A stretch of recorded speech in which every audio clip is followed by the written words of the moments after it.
Hello friends, स्वागत है आपके अपने चैनल वन टॉपिक डेली में। कैसे हैं गाइस? आई होप अच्छे होंगे, घर पर होंगे, सुरक्षित होंगे। आज हम लोग यहाँ डिस्कस करने वाले हैं प्रमुख समिति आयोग एवं उनके कार्य क्षेत्र। जितनी भी गवर्नमेंट की तरफ से समिति बनाई जाती हैं अलग अलग कार्यों के लिए, सारे आज हम लोग यहाँ डिस्कस कर रहे हैं। गाइस, ऐसे क्वेश्चन पूछे जाते हैं कोई भी एग्ज़ाम हो, चाहे SSC, railway, police force, any exam, सब में समिति या आयोग से रिलेटेड क्वेश्चन पूछे ही जाते हैं। तो आज हम लोग यहाँ डिस्कस करने वाले हैं।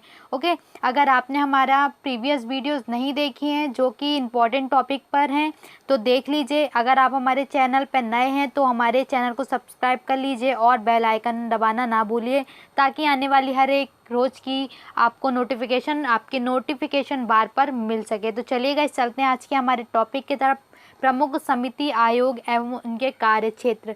ओके, चलिए गाइज स्टार्ट करते हैं आज का अपना टॉपिक।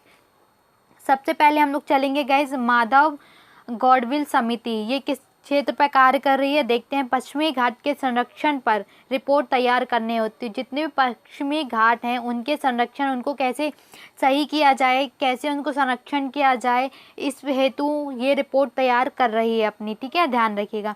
इसके बाद आती है मीर शाह समिति। ये गाइस जितने भी समिति के नाम हैं, आयोगों के नाम है, ये जो किसी महान इंसान होते हैं जो अच्छे कार्य किए हुए होते हैं उनके नाम पर ये समिति या आयोग का गठन किया जाता है। ठीक है, ध्यान रखिएगा। इसके बाद आता है मीर शाह समिति, जो कि राष्ट्रीय जल नीति का मसौदा तैयार करने में इस नीति का गठन किया गया, इस समिति का गठन किया गया। ध्यान रखिएगा, किसमें?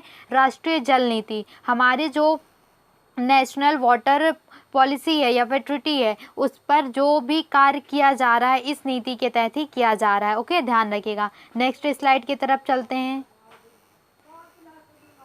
नेक्स्ट स्लाइड है बीस शेषीकरण समिति। ये खाद्य लेबरिंग मापदंडों की समीक्षा कर रही है। जितने भी खाद्य पदार्थ होते हैं हमारे, उनकी जितनी भी लेबरिंग होती है उसकी समीक्षा ये समिति कर रही है। ठीक है, इसके बाद आता है के कस्तूरी रंजन समिति। ये जो हमारी नई शिक्षा नीति बनी है, इससे क्वेश्चन पूछा जा सकता है। गाइस ध्यान रखिएगा कि मतलब नई शिक्षा नीति किस समिति के तहत कार्य कर रही है, तो ध्यान रखिएगा के कस्तूरी रंजन समिति इंपॉर्टेंट है, अभी पूछे जाने वाला क्वेश्चन है, ध्यान रखिएगा इसको। इसके बाद आती है उमेश सिन्हा समिति। ये चुनाव आयोग द्वारा जनप्रतिनिधि कानून 1951 के पुनः निरीक्षण हेतु ये समिति का गठन किया गया है। ध्यान रखिएगा इसको भी आप। नेक्स्ट स्लाइड की तरफ चलते हैं गाइज। नेक्स्ट स्लाइड है राष्ट्रीय न्यायिक वेतन आयोग। ये किस पर कार्य कर रही है देख लेते हैं। जजों की नई वेतन नीति। अभी आपको याद होगा कि जजों की जो नई वेतन नीति आई है, लागू की गई है, उस पर ये मसौदा अपना तैयार कर रही है कि जो जज हैं उनकी वेतन नीति क्या होनी चाहिए, उनका वेतन बढ़ना चाहिए या नहीं बढ़ना चाहिए, स्थिर रहना चाहिए, इस पर ये कार्य कर रही है। क्या है ये? राष्ट्रीय न्यायिक वेतन नीति इसका नाम रखा गया है, ध्यान रखिएगा। इसके बाद आती है फर्नांडिस समिति। ये कृषि अर्थव्यवस्था में सुधार हेतु कार्य कर रही है, अपनी नीति तैयार कर रही है। ठीक है, कृषि, जो भी कृषि से रिलेटेड व्यवस्थाएं हैं, अर्थव्यवस्था में क्या इम्पैक्ट पड़ता है, क्या इफेक्ट पड़ता है, सारा कुछ इस नीति के द्वारा तय किया जाएगा। अभी इस पर कार्य चल रहा है। ठीक है, ध्यान रखिएगा। इसके बाद आती है सुंदर राजन समिति। ये टेलीकॉम सेक्टर की समस्याओं के समाधान हेतु, टेलीकॉम सेक्टर की जितनी भी समस्याएं हैं उसका ये समाधान करने में ये समिति जुटी है। कौन सी? सुंदर राजन समिति, ध्यान रखिएगा। ओके, नेक्स्ट स्लाइड की तरफ चलते हैं गाइज। जितने भी ये आज हम लोग यहाँ डिस्कस कर रहे हैं सारी इंपॉर्टेंट है, ध्यान रखिएगा, पूछे जाते हैं एग्जामों में, तो आप नोट डाउन करिए, इनको रिवाइज करिए और आने वाले एग्जामों में आपको पता होगा काफ़ी सारे एग्ज़ाम आ रहे हैं। 15 दिसंबर के बाद काफ़ी सारे एग्ज़ाम स्टार्ट हो जाएंगे, तो आपको ये वीडियोस बहुत ही आपके लिए महत्वपूर्ण साबित होने वाली है, क्योंकि ऐसे ही टॉपिक से क्वेश्चन अक्सर पूछे जाते हैं। ध्यान रखिएगा सबके बारे में। ओके, नेक्स्ट पर चलते हैं उर्जित पटेल समिति। आपको पता होगा उर्जित पटेल कौन है? आप प्लीज़ अगर आपको पता हो तो कमेंट बॉक्स में आप कमेंट कर सकते हैं। ये किस लिए है देख लेते हैं। समिति वित्तीय स्थिरता और विकास परिषद हेतु। ठीक है, ध्यान रखिएगा, वित्तीय स्थिरता और विकास परिषद हेतु ये समिति का गठन किया गया है। इसके बाद आता है नचिकेत मोर समिति। ये वित्तीय समावेशन को प्रोत्साहन करने हेतु नए बैंक ढांचे की सिफारिश इसके द्वारा ही मंजूर की जाती है, इस समिति के द्वारा, ध्यान रखिएगा। ठीक है, नए बैंक कैसे इस्टेब्लिश करने हैं, उनकी मतलब कितनी क्राइटेरिया होगा, पैसे का लेन देन कैसा होगा, सारा कुछ इस समिति के द्वारा ही तय किया जाता है। ओके, नेक्स्ट स्लाइड की तरफ चलते हैं। गाइज, अगर आपको ये वीडियो पसंद आ रही हो तो प्लीज़ लाइक कीजिए, शेयर कीजिए और सब्सक्राइब कीजिए चैनल को। अगर आप हमारे चैनल पर नए हैं तो प्लीज़ सब्सक्राइब करना ना भूलिए। देखते हैं अब रेखी समिति ये कहीं किसके लिए, देख लेते हैं। अप्रत्यक्ष कर के लिए जितने भी कर लगाए जाते हैं उनमें से अप्रत्यक्ष कर आपको मालूम होगा, उसके लिए ये समिति गठित की गई है, रेखी समिति। इसके बाद आती है दत्त समिति, ये औद्योगिक लाइसेंस जारी करती है। गाइस ध्यान रखिएगा, दत्त समिति, ठीक है। पूछा जाता है ये क्वेश्चन कि औद्योगिक लाइसेंस जो भी प्रोवाइड किए जाते हैं किसी कंपनी को, किसी संस्था को, वो किसके द्वारा प्रोवाइड किए जाते हैं, तो ये दत्त समिति, इसके बारे में आप ध्यान रखेंगे। इसके बाद आती है चक्रवर्ती समिति, ये है मौद्रिक प्रणाली। मौद्रिक प्रणाली में जितने भी फेरबदल किए जाते हैं, जितने भी चीज़ लागू की जाती है वो चक्रवर्ती समिति के द्वारा ही की जाती है और इसकी समीक्षा भी चक्रवर्ती समिति करती है। ओके, ध्यान रखिएगा। नेक्स्ट पर चलते हैं। स्वामीनाथन समिति, ये किस लिए है, तो ये जनसंख्या नीति, जितनी भी जनसंख्या से रिलेटेड नीति पॉलिसी बनाई जाती है ये स्वामीनाथन समिति के द्वारा ही बनाई जाती हैं। ओके, पूछा जाता है ये क्वेश्चन, इंपॉर्टेंट है तो आप ध्यान रखेंगे। इसके बाद आती है स्वामीनाथन आयोग। देखिए, एक स्वामीनाथन समिति था और एक स्वामीनाथन आयोग है, दोनों को आप ध्यान रखिएगा, इंपॉर्टेंट है। किसानों की आर्थिक हालत, मतलब किसानों को किस चीज़ की ज़रूरत है, उनकी आर्थिक हालत क्या है, वो किस चीज़ का उत्पादन करें, ये सब में नज़र रखती है स्वामीनाथन आयोग, ठीक है। ध्यान रखिएगा, इंपॉर्टेंट है, पूछा जाता है ऐसे क्वेश्चन अक्सर एग्जामों में। नेक्स्ट स्लाइड की तरफ चलते हैं गाइज। नेक्स्ट है जानकी रमन समिति, ये प्रतिभूति घोटाला पर ध्यान रखती है, जितने भी घोटाले होते हैं उनके ऊपर नज़र रखती है जानकी रमन समिति, ठीक है। इसके बाद आता है दंतेवाला समिति, ये बेरोजगारी का अनुमान लगाती है। आपको पता है कि बेरोजगारी और जितने भी हमारे यहाँ देशों में कार्य किए जाते हैं उस पर कई सारी रैंकिंग जारी की जाती है। ऐसे ही ये जो दंतेवाला समिति है ये बेरोजगारी का अनुमान लगाती है, उस पर रिपोर्ट अपनी पेश करती है। ओके, ध्यान रखिएगा। इसके बाद आती है सरकारीय समिति, ये केंद्र राज्य संबंध के बीच किस तरह का संबंध है, किस चीज़ के ऊपर बातें हो रही हैं, ये सारा सरकारीय समिति ध्यान रखती है और अपनी रिपोर्ट पेश करती है, प्रस्तुत करती है।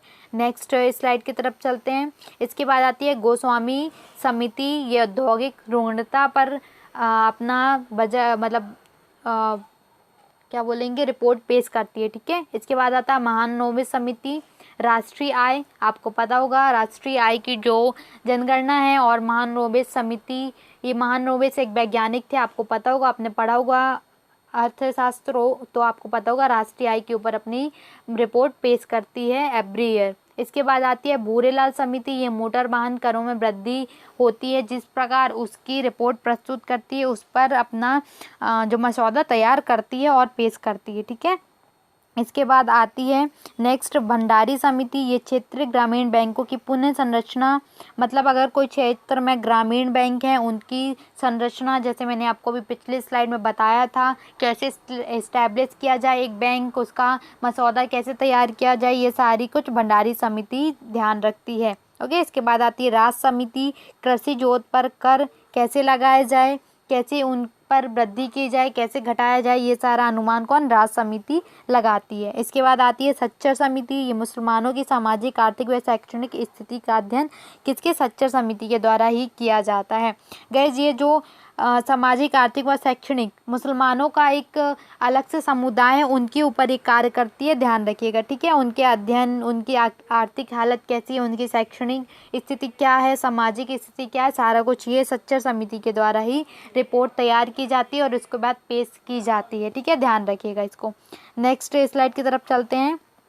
नेक्स्ट आता है सुरेश तेंदुलकर समिति, ये गरीबी के ऊपर मूल्यांकन करती है अपना, ध्यान रखिएगा।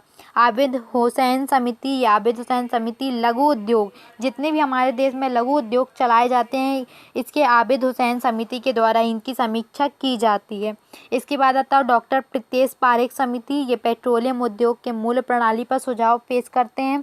ये जो डॉक्टर प्रीतेश पारेख समिति है इसमें अलग अलग सदस्यों द्वारा जो अपना सुझाव है वो पेश किया जाता है, फिर जितने भी उद्योग पेट्रोलियम रिलेटेड हैं उन पर मूल्य प्रणाली को अपनाया जाता है, ठीक है। नेक्स्ट स्लाइड पर चलते हैं। BS ब्याज समिति कृषि एवं ग्रामीण विस्तार के ऊपर बात करती है। जैसे अभी मैंने 2 और समिति आपको बताई थी, वो भी कृषि के ऊपर बात करती हैं, और जैसे BS समिति होती है वैसे ही ये भी कार्य करती हैं। इसके बाद आता है महाजन समिति। ये चीनी उद्योग, हमारे देश में जितने भी चीनी उद्योग हैं, इंडस्ट्रीज़ हैं, वो सारी महाजन समिति के द्वारा ही, मतलब अपनी रिपोर्ट इनके द्वारा ही प्रस्तुत करती हैं। ऐसे ये सत्यम समिति, ये वस्त्र उद्योग, हमारे देश में जहाँ जहाँ भी वस्त्र उद्योग है ना, उनके ऊपर बात करती है, कहाँ कैसे उद्योग कार्य कर रहे हैं, इनकी मतलब कितने लोग इसमें शामिल हैं, कौन इनका मतलब ऑनर है, ये सारे कुछ सत्यम समिति के पास ही पूरा इकट्ठा रहता है। इसके बाद आती है मीरा सेठ समिति। ये हथकरघा के विकास, मतलब हथकरघा उद्योग कैसे विकास किया जाए, कैसे इसको ऊंचे पैदान में पहुंचाया जाए, हमारा देश कैसे इसमें आगे बढ़े, ये सब कौन रिसर्च करता है? मीरा सेठ समिति इसका डिसीजन लेती है। ठीक है, ध्यान रखिएगा, ये सारे इंपॉर्टेंट है गाइस, टॉपिक इंपॉर्टेंट है, इनसे ही क्वेश्चन पूछे जाते हैं, तो आप इनको ध्यान रखिएगा। सारे अभी अपडेटेड हैं, सितंबर तक के जितने भी न्यू समिति बनी है सारी आज हम लोग ने यहाँ सम्मिलित की हैं, और मैंने आपको बताई है। अगर आपको वीडियो पसंद आई तो प्लीज़ लाइक कीजिए, शेयर कीजिए और सब्सक्राइब कीजिए। अगर आपने हमारी प्रीवियस वीडियोस नहीं देखी तो देख लीजिए, वहाँ से भी आपको काफ़ी कुछ जानने को, सीखने को मिलने वाला है। Okay, thank you guys, thank you for watching this video.